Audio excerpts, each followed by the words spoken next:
ഇന്ന് നമ്മുടെ സ്റ്റോളിലൊരു ഇഷ്ടാതിഥിയുണ്ട്. അക്കാഫിൻ്റെ മുൻ വൈസ് പ്രസിഡൻറ്റും ഇപ്പോഴത്തെ ഇന്ത്യൻ അസോസിയേഷൻ ഷാർജയുടെ പ്രസിഡൻറ്റുമായിട്ടുള്ള നിസാർ തലങ്കര ഇവിടെ ഉണ്ട്. അദ്ദേഹം നമ്മുടെ സ്റ്റോള് സന്ദർശിച്ച് നമുക്ക് ഓൾറെഡി ഒരു എല്ലാവിധ അഭിനന്ദനങ്ങളും തന്നിട്ടുണ്ടായിരുന്നു. എന്നാലും ഇന്ന് നമ്മുടെ സ്റ്റോളിൽ വന്ന് നമുക്കൊരു പ്രത്യേക ആശംസ പറയാനായിട്ട് എത്തിച്ചേർന്നിട്ടുണ്ട്. നിസാർ, അക്കാഫ് ഞാനുമായുള്ള ബന്ധം എന്ന് പറയുന്നത് അക്കാഫിൻ്റെ തുടക്കം കുറിക്കുമ്പോൾ അതിൻ്റെ ചെറിയ സൈഡിൽ ഒരു ചെറുഭാഗത്ത് ഞാനുണ്ടായിരുന്നു, ഒരു വിദ്യാർത്ഥി എന്ന നിലയിൽ. അന്ന് തുടങ്ങിയ ബന്ധം ഒരുപക്ഷെ അന്ന് അത് കഴിഞ്ഞ് കുറച്ച് വർഷം കഴിഞ്ഞ് ഞാൻ അതിൻ്റെ വൈസ് പ്രസിഡൻറ്റ്, അക്കാഫിൻ്റെ വൈസ് പ്രസിഡൻറ്റ് ആയിരുന്നു. അലക്സാണ്ടർ അച്ചാനായിരുന്നു നമ്മുടെ പ്രസിഡൻറ്റ്. അങ്ങനെ വല്ലാത്തൊരു പ്രസിഡൻറ്റും വൈസ് പ്രസിഡൻറ്റും തമ്മിൽ അമേധ്യമായ ഒരു ബന്ധം ഉണ്ടാക്കിയ ഒരു കമ്മിറ്റിയായിരുന്നു അത്. രാഘുവായിരുന്നു നമ്മുടെ ജനറൽ സെക്രട്ടറി.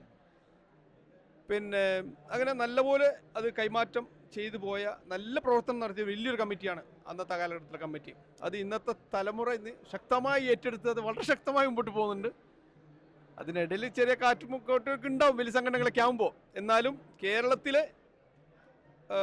കോളേജ് കൂട്ടായ്മകളിൽ അത് ലോകത്തിന് മാതൃകയായി മുമ്പോട്ട് വെച്ച ഒരു പ്രസ്ഥാനമാണ് അക്കാഫ്. ഇന്ന് ഷാർജ ഇന്ത്യൻ അസോസിയേഷൻ എന്ന് പറയുന്ന ഒരു പ്രസ്ഥാനം എന്ന് വെച്ചാൽ 16,000 കുട്ടികൾ പഠിക്കുന്ന സ്കൂള്, 80 പഠിക്കുന്ന സ്പെഷ്യൽ നീഡ് കുട്ടികളുടെ സ്കൂള്, 500 കുട്ടികൾ പഠിക്കുന്ന നമ്മുടെ നഴ്സറി സ്കൂൾ, അതോടൊപ്പം ഹിന്ദു സിഖ് ക്രിമിറ്റോറിയം നടക്കുന്ന വലിയൊരു പ്രസ്ഥാനം.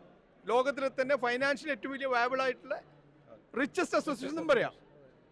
ആ അസോസിയേഷൻ തലപ്പത്തിരിക്കുമ്പോൾ എനിക്ക് ഉണ്ടായ അക്കാഫിനുണ്ടായ അനുഭവങ്ങൾ എന്നെ വളരെയധികം സഹായിക്കുന്നുണ്ട്. കാരണം എന്ന് വെച്ചാൽ അക്കാഫിൻ്റെ ഒരു ടാലൻറ്റ് പൂള് എന്ന് പറയുന്നത് അതൊരു അൺബിലീവബിളാണ്.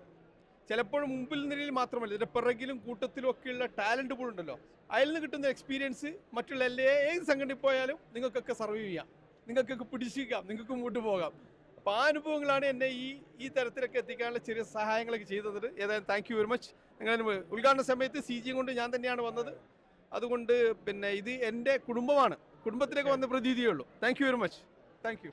പിന്നെ അക്കാഫിൽ നിന്ന് തുടങ്ങി ഇപ്പോൾ ഇന്ത്യൻ അസോസിയേഷൻ്റെ പ്രസിഡൻ്റ് ആയിരിക്കുകയാണ്. അക്കാഫിൻ്റെ അനുഭവങ്ങൾ അങ്ങനെ കൊണ്ടുപോയി അവിടം വരെ എത്തിച്ചേർന്നു. തീർച്ചയായിട്ടും UAE വലിയ 2 സംഘടനകൾ ഇന്ത്യൻ അസോസിയേഷൻ ഷാർജയും അക്കാഫ് അസോസിയേഷനുമാണ് ഇവിടെ ഇപ്പോൾ ഒന്നിച്ചിവിടെ നിൽക്കുന്നത്. Thank you. All the best to Indian Association Sharjah. Thank you very much. Okay, thank you so much for your visit.